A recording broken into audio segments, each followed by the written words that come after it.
झारखंड में चर्चा बीजेपी अध्यक्ष कौन होगा इस बात को लेकर चल रही है और कयास लगाए जा रहे हैं कि अमित शाह इस बार जब पूर्वी क्षेत्रीय परिषद की बैठक में भाग लेने रांची आ रहे हैं तो उस दरमियान यह भी तय हो जाएगा कि बीजेपी प्रदेश अध्यक्ष कौन होगा। दावेदार कई हैं, लेकिन लोगों के बीच चर्चा किनके नाम की चल रही है, इन तमाम मुद्दों पर चर्चा करेंगे। हमारे साथ ज्यादा जानकारी के लिए हमारे सहयोगी मदन है। मदन, क्या कुछ जानकारी है इस बारे में? बीजेपी का अगला अध्यक्ष कौन होगा, ये तो बीजेपी कार्यकर्ताओं के बीच चर्चा है ही, झारखंड में भी इस बात को लेकर चर्चा है। देखिए, देश के कई राज्यों में बीजेपी ने अपने नए प्रदेश अध्यक्ष का चुनाव कर लिया और ऐसे में अब वो अपनी जिम्मेदारी भी संभाल चुके हैं, लेकिन अब झारखंड की बारी है। तो ऐसे में ये सुगबुगाहट इसलिए और तेज हो गई है क्योंकि कल ही राष्ट्रीय संगठन महामंत्री संतोष जो है वो BL संतोष वो झारखंड के दौरे पर आते हैं, पार्टी के तमाम बड़े नेताओं से मिलते हैं, फिर संगठन महामंत्री से मिलते हैं, फिर बीजेपी के प्रदेश अध्यक्ष से भी मिलते हैं और एक फीडबैक लेकर के वापस लौटते हैं कि आखिर झारखंड के संगठन को चाहिए कैसा चेहरा।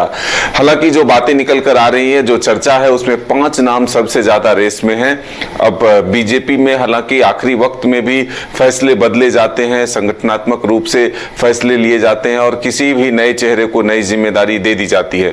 लेकिन जो 5 नए नाम हैं उसमें 3 सांसद के नाम भी आ रहे हैं। पहला अगर आप देखें तो प्रदीप वर्मा, दूसरा अगर देखें तो मनीष जायसवाल, तीसरा अगर देखें तो आदित्य साहू और फिर उसके बाद बाबूलाल मरांडी अभी दिल्ली में मौजूद हैं। लेकिन चर्चा जो है अब 2 और नाम की जो चल रही है उसमें रघुवर दास के भी नाम है OBC कोटे से, और अगर आप बात करें तो एक नाम और है जिसकी चर्चा खूब है। तो ऐसे में हम ये कह सकते हैं कि झारखंड में बीजेपी प्रदेश अध्यक्ष के रेस में सामान्य वर्ग से जो एक नाम है वो CP सिंह का चलता हुआ नजर आ रहा है। हालांकि अब CP सिंह भी दिल्ली के दौरे पर हैं, बड़े नेताओं से मुलाकात कर रहे हैं। बाबूलाल मरांडी भी आज शिबू सोरेन जी को देखने भी पहुंचे, लेकिन इसी बहाने दिल्ली दौरे पर जो है कई बीजेपी के बड़े नेताओं से मुलाकात होगी और वो चाहेंगे कि उनके खेमे के आदमी जो है वो बीजेपी प्रदेश अध्यक्ष का कमान संभाले। तो ऐसे में सभी अपने एक तरह से कहें तो गोटी फिट करने के लिए दिल्ली दौरे पर हैं। राजनाथ सिंह से संजय सेठ जो रक्षा राज्य मंत्री हैं उनके माध्यम से CP सिंह ने मुलाकात की है और बीजेपी के कई बड़े नेताओं से जो मुलाकात बाबूलाल मरांडी को होने हैं वो अभी फिलहाल सार्वजनिक नहीं हुए हैं। तो अब देखना होगा कि ये जो नाम चर्चा में है क्या इन्हीं में से किन्हीं को जिम्मेदारी दी जाती है। लेकिन ये बात तय माना जा रहा है कि इस बार कुछ बीजेपी अलग करेगा। OBC कोटे से जो नेता आते हैं उन्हें प्रदेश अध्यक्ष बनाया जा सकता है।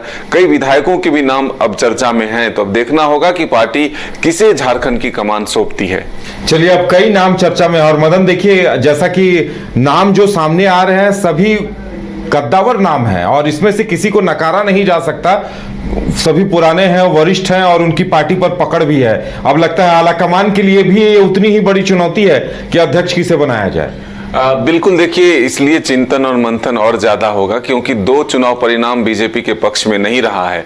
ऐसे में संगठन को धार देने, संगठन को और मजबूत करने और उसके बाद फिर से सत्ता में वापसी लाने की जिम्मेदारी जो संभाले, ऐसे चेहरे को, ऐसे नेतृत्व को पार्टी जिम्मेदारी दे सकती है।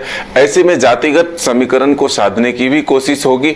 तो क्या इस बार एक नया समीकरण होगा, यानी कि OBC कोटे से जो नेता आते हैं उसे प्रदेश अध्यक्ष की जिम्मेदारी दी जा सकती है? क्योंकि झारखंड में अगर दूसरा सबसे अधिक वोटर्स है तो वो OBC समाज के लोगों की है। तो ऐसे में इस पूरे वर्ग को साधने की कोशिश प्रदेश अध्यक्ष की कमान दे करके कहीं बीजेपी तो ना करे। चलिए, तो इंतजार इस बात का रहेगा कि अमित शाह अपने इस दौरे के दौरान अध्यक्ष पद के लिए किसके नाम पर मुहर लगाते हैं। इसका इंतजार हर किसी को रहेगा।